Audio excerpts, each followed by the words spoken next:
जय माता दी दोस्तों। आज हम बात करेंगे श्री दुर्गा सप्तशती पाठ अध्याय 1। ओम दुम दुर्गाए नमः। तो चलिए शुरू करते हैं। इस अध्याय में मेघा ऋषि का राजा सूरत और समाधि को भगवती की महिमा बताते हुए मधुक भगवत का प्रसंग सुनाना। भगवान विष्णु के सो जाने पर मधु और कैटब को मारने के लिए कमल जन्मा ब्रह्मा जी ने जिनका स्थावन किया था, उन महाकाली देवी का मैं सेवन करता हूँ। वे अपने हाथों में खड्ग चक्र गदा बाण धनुष परिक शूल भूषंडर मस्तक और शंख धारण करती हैं। उनके 3 नेत्र हैं। वे समस्त अंगों में दिव्य आभूषणों से विभूषित हैं। उनके शरीर की क्रांति नीलमणि के समान है तथा वे 10 मुख और 10 पैरों से युक्त हैं। मार्कंडेय जी बोले, सूर्य के पुत्र सावर्णी जो 8वें मनु कहे जाते हैं, उनकी उत्पत्ति की कथा विस्तार पूर्वक कहता हूँ, सुनो। सूर्य कुमार महाभाग सावर्णी भगवती महामाया के अनुग्रह से जिस प्रकार मवंतर के स्वामी हुए, वही प्रसंग सुनाता हूँ। पूर्व काल की बात है। सवारोचिष मवंतर में सूरत नाम के एक राजा थे, जो चैत्र वंश में उत्पन्न हुए थे। उनका समस्त भूमंडल पर अधिकार था। वे प्रजा का अपने औरस पुत्रों की भांति धर्मपूर्वक पालन करते थे। तो भी उस समय कोला विध्वंस नामक कुल के क्षत्रिय उनके शत्रु हो गए। राजा सूरत की दंड नीति बड़ी प्रबल थी। उनका शत्रुओं के साथ संग्राम हुआ। यद्यपि कोला विध्वंस संख्या में कम थे, तो भी राजा सूरत युद्ध में उनसे परास्त हो गए। तब वे युद्ध भूमि से अपने नगर को लौट आए और केवल अपने देश के राजा होकर रहने लगे। समूची पृथ्वी से अब उनका अधिकार जाता रहा, किंतु वहां भी उन प्रबल शत्रुओं ने उस समय महाभाग्य ने वहां उनकी राजधानी में भी राजकीय सेना और खजाने को हथियार लिया। सूरत का प्रभुत्व नष्ट हो चुका था, इसलिए वे शिकार खेलने के बहाने घोड़े पर सवार हो वहां से अकेले ही एक घने जंगल में चले गए।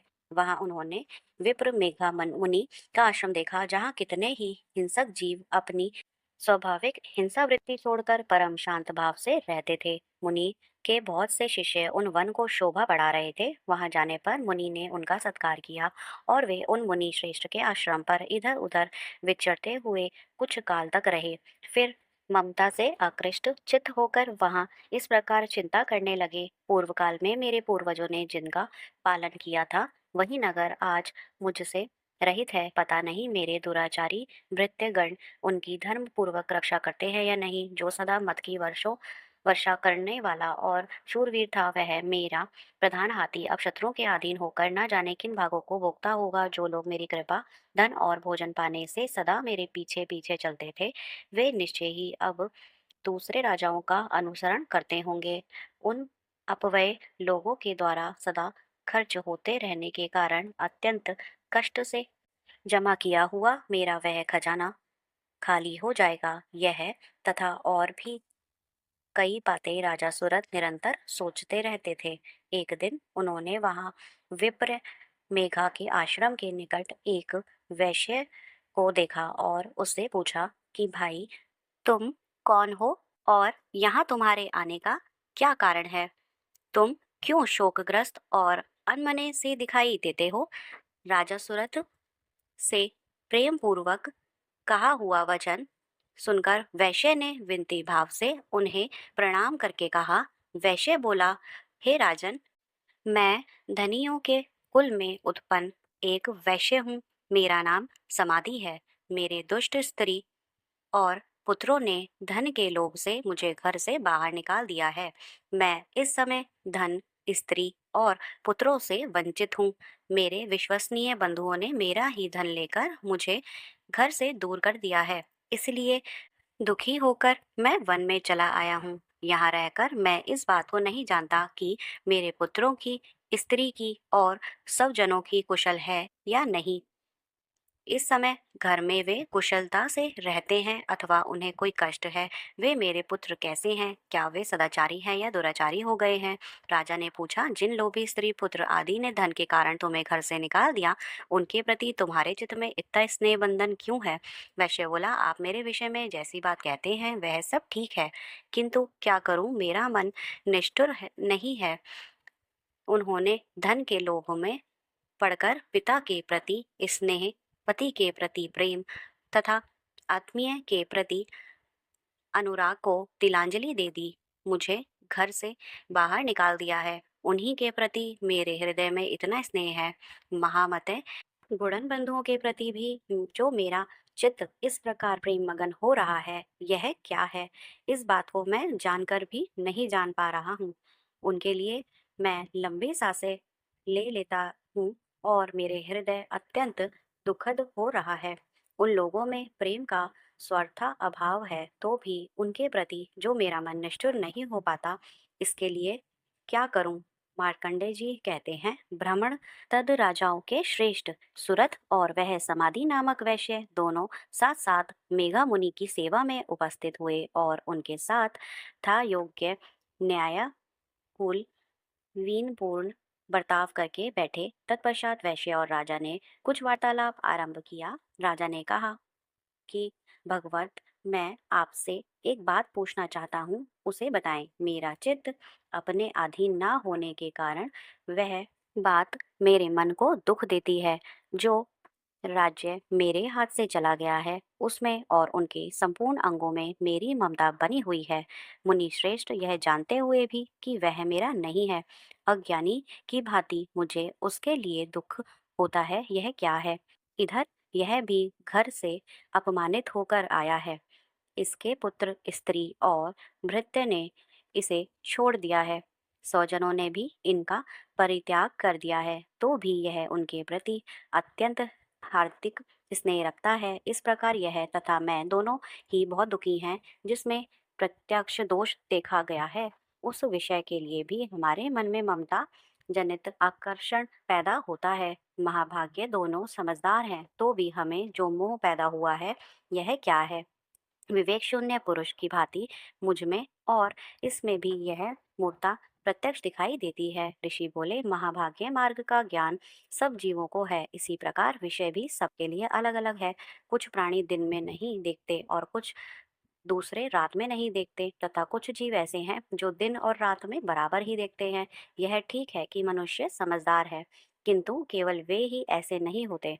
पशु पक्षी और मृग आदि सभी प्राणी समझदार हैं। मनुष्य की समझ भी वैसी ही होती है जैसी वह उस मृग और पक्षियों की होती है, तथा जैसी मनुष्य की होती है वैसी ही उन मृग पक्षी आदि की होती है। यह तथा अन्य बातें भी प्राय दोनों में समान ही है। समझ होने पर भी इन पक्षियों को तो देखें, यह स्वयं भूख से पीड़ित होने होते हुए भी मोहवश बच्चों की चोंच में कितने चाव से अन्न के दाने डाल रहे हैं। नरश्रेष्ठ, क्या तुम नहीं देखते कि यह मनुष्य समझदार होते हुए भी लोभवश अपने किए हुए अपकार का बदला पाने के लिए पुत्रों की अभिलाषा करते हैं? यद्यपि उन सब में समझ की कमी नहीं है, तथापि वे संसार की स्थिति जन्म मरण की परंपरा बनाए रखने वाले भगवती महामाया के प्रभाव द्वारा ममता में भाव से युक्त मोह के गहरे कृत में गिराए गए हैं। इसलिए इसमें आश्चर्य नहीं करना चाहिए। जगदीश्वर भगवान विष्णु की योग्य निद्रा रूपा जो भगवती महामाया है, उन्हीं से यह जगत मोहित हो रहा है। वे भगवती महामाया देवी ज्ञानियों के भी चित्त को बलपूर्वक खींचकर मोह में डाल देती हैं। वे ही इन संपूर्ण चराचर जगत की सृष्टि करती हैं, तथा वे ही प्रसन्न होने पर मनुष्य को मुक्ति के लिए वरदान देती हैं। वे ही पराविद्या, संसार बंधन और मोक्ष की हेतुभूता सनातनी देवी तथा संपूर्ण ईश्वर की भी अधिशवरी हैं। राजा ने पूछा, भगवान, जिन्हें आप महामाया कहते हैं, वे देवी कौन है? ब्राह्मण, उनका आविर्भाव कैसे हुआ तथा उनके चरित्र कौन कौन है? ब्रह्मविता में श्रेष्ठ महर्षि उन देवी का जैसे प्रभाव हो, जैसा स्वरूप हो और जिस प्रकार प्रादुर्भाव हुआ हो, वह सब मैं आपके मुख से सुनना चाहता हूँ। ऋषि बोले, राजन, वास्तव में तो वे देवी नित्य स्वरूपा ही है। संपूर्ण जगत उन्हीं का रूप है तथा उन्होंने समस्त विश्व को व्याप्त कर रखा है। तथापि उनका प्रकटय अनेक प्रकार से होता है, वह मुझसे सुनो। यद्यपि वे नित्य और अजन्मा है, तथापि जब देवताओं का कार्य सिद्ध करने के लिए प्रकट होते हैं, उस समय लोक में उन्नत हुई कहलाती हैं। कल्प के अंग में जब संपूर्ण जगत एक कर्ण में निमग्न हो रहा था और सबके प्रभु भगवान विष्णु शेषनाग की शैया बिछाकर योग निद्रा का आश्रय ले सो रहे थे, उस समय उनके कानों के मैल से दो भयंकर असुर उत्पन्न हुए, मधु और कैटभ के नाम से विख्यात थे। वे दोनों ब्रह्मा जी का वध करने को तैयार हो गए। भगवान विष्णु ने के नाभि कमल में विराजमान प्रजापति ब्रह्मा जी ने उन दोनों भयंकर असुरों को अपने पास आते और भगवान को सोया हुआ देखा। तब एकाग्र चित्त होकर उन्होंने भगवान विष्णु को जगाने के लिए उनके नेत्रों में निवास करने वाली योग निद्रा का सोपन आरंभ किया, जो इस विश्व की अधि शबरी जगत को धारण करने वाली, संसार का पालन और संहार करने वाली तथा तेज स्वरूप भगवान विष्णु की अनुपम शक्ति है। उन्हीं भगवती निद्रा देवी की भगवान ब्रह्मा स्तुति करने लगे। ब्रह्मा जी ने कहा, देवी तुम ही स्वाहा और तुम ही वकार हो, स्वर भी तुम्हारे ही स्वरूप है। तुम ही जीवनदायिनी सुधा हो। नित्य अक्षर प्रवण में अकार उकार मकार इन तीनों मात्राओं के रूप में तुम ही स्थित हो तथा इन तीन मात्राओं के अतिरिक्त जो बिंदु रूपा नित्य अर्ध मात्रा है, उसका विशेष रूप से उच्चारण नहीं किया जा सकता, वह भी तुम ही हो। देवी, तुम ही संध्या सावित्री तथा परम जननी हो। देवी, तुम इस विश्व ब्रह्मांड को धारण करती हो। तुमसे ही इस जगत की सृष्टि होती है, तुम ही से इनका पालन होता है और सदा तुम ही कल्प के अंदर में सबको अपना ग्रास बना लेती हो। हे देवी, इस जगत की उत्पत्ति के समय तुम श्रेष्ठ रूपा हो, पालन काल में स्थित रूपा हो तथा कल्पा के समय संहार रूप धारण करने वाली हो। तुम ही महाविद्या, महामाया, महामेघा, महास्मृति, महामोह रूपा महादेवी और महाअसुर हो। तुम ही तीनों गुणों को उत्पन्न करने वाली सबकी प्रकृति हो। भयंकर कालरात्रि, महामाया और महारात्रि भी तुम ही हो। तुम ही श्री, तुम ही ईश्वरी और तुम ही बोध स्वरूपा बुद्धि हो। लज्जा, पुष्टि, तुष्टि, शांति और क्षमा भी तुम ही हो। तुम खड़ग धारिणी, शूल धारिणी, घोर रूपा तथा गदा, चक्र, शंख और धनुष धारण करने वाली हो। बाण भूषंडिक अस्त्र है। तुम सौम्य और सौम्यतर हो। इतना ही नहीं, जितने भी सौम्य एवं सुंदर पदार्थ हैं, उन सब की अपेक्षा तुम अत्यधिक सुंदर हो और उन पर आप सबसे परे रहने वाली परमेश्वरी तुम ही हो। सर्व स्वरूपे देवी, कहीं भी सत सत रूप जो कुछ वस्तुएं हैं और उन सब की जो शक्ति है, वह तुम ही हो। ऐसी अवस्था में तुम्हारी स्तुति क्या हो सकती है? जो इस जगत की सृष्टि पालन और संहार करते हैं, उन भगवान को भी जब तुमने निद्रा के अधीन कर दिया, तब तुम्हारी स्तुति करने में मैं यहाँ कौन समर्थ हो सकता है? मुझको, भगवान शंकर को तथा भगवान विष्णु को भी तुमने ही शरीर धारण कराया है, अतः तुम्हारी स्तुति करने की शक्ति किसमें है? देवी, तुम तो अपने इन उदार प्रभावों से ही मधु और कैटव है, इनको मुंह में डाल दो और जगदीश्वरी भगवान विष्णु को शीघ्र ही जगा दो। साथ ही इनके भीतर इन दोनों महान असुरों को मार डालने की बुद्धि उत्पन्न कर दो।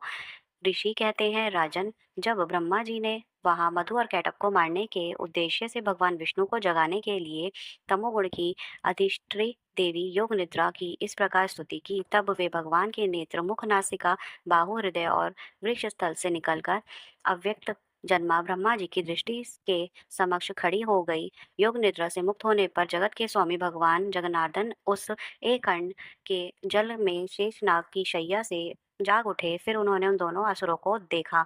वे दुरात्मा मधु और कैटभ तथा महापराक्रमी थे और क्रोध से लाल आंखें ये ब्रह्मा जी को खा जाने के लिए उद्घोष कर रहे थे। तब भगवान श्री हरि ने उठकर उन दोनों के साथ 5000 वर्षों तक केवल बाहु युद्ध किया। वे दोनों भी अत्यंत बल के कारण उन्मत्त हो रहे थे। इधर महामाया ने भी उन्हें मुंह में डाल रखा था, इसलिए वे भगवान विष्णु से कहने लगे, हम तुम्हारी वीरता से संतुष्ट हैं, तुम हम लोगों से कोई वर मांगो। श्री भगवान बोले, यदि तुम दोनों मुझ पर प्रसन्न हो तो अब मेरे हाथ से मारे जाओ। बस इतना सा ही मैंने वर मांगा है, यहाँ दूसरे किसी वर से क्या लेना है? यह बात बताकर ऋषि कहते हैं कि इस प्रकार धोखे में आ जाने पर जब उन्होंने संपूर्ण जगत में जल ही जल देखा, तब कमल नयन भगवान से कहा, जहाँ पृथ्वी जल में डूबी हुई ना हो, जहाँ सूखा स्थान हो, वही हमारा वध करो। ऋषि कहते हैं, तब तथास्तु कहकर शंख चक्र और गदा धारण करने वाले भगवान ने उन दोनों के मस्तक अपनी जांग पर रखकर चक्र से काट डाले। इस प्रकार यह देवी महामाया ब्रह्मा जी की स्तुति करने पर स्वयं प्रकट हुई थी। अब पुनः तुमसे उनके प्रभाव का वर्णन करता हूँ, सुनो। इस प्रकार श्री मार्कंडेय पुराण में सावन मवंतर की कथा के अंतर्गत देवी महात्म में मधु और कैटव वध नामक पहला अध्याय पूरा हुआ। जय माता दी। तो मित्रों, मिलते हैं कल नए अध्याय के साथ। अगर आपको यह वीडियो पसंद आई हो तो हमारे चैनल को सब्सक्राइब करना ना भूलें। हमारा वीडियो देखने के लिए आप सबका बहुत बहुत धन्यवाद।